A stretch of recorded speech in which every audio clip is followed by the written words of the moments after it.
मुंबईत मराठी भाषेसाठी आग्रह असताना गुजरातमधील भाजप आमदार वीरेंद्र सिंग जडेजा यांनी मनसेला डिवचले।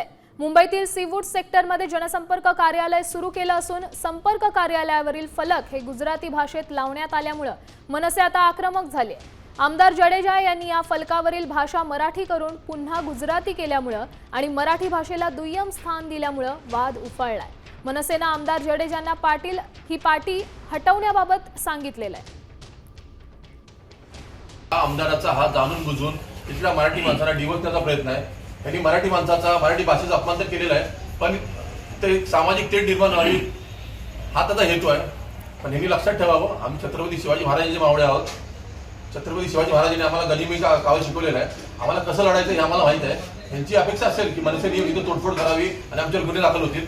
आम्ही आता तसं काही करणार नाही आहोत। उद्या सकाळी म्हणजे सोमवार 21 जुलैला सकाळी 10 वाजता येणाऱ्या पोलीस स्टेशनला आपण जाणार आहोत आणि पोलिसांना सांगणार आहोत की ह्या आमदारावरती तुम्ही जो समाजामध्ये तेढ निर्माण करतोय त्याची इच्छा आहे की इथं दंगल व्हावी, तर ह्याच्यावर तसे गुन्हे दाखल व्हावेत आणि ह्याला तुम्ही जेलमध्ये टाकावे। आता isakal.com आहे देशातील नंबर 1 ची मराठी न्यूज वेबसाईट। प्रत्येक अपडेटसाठी isakal.com ला नक्की भेट द्या।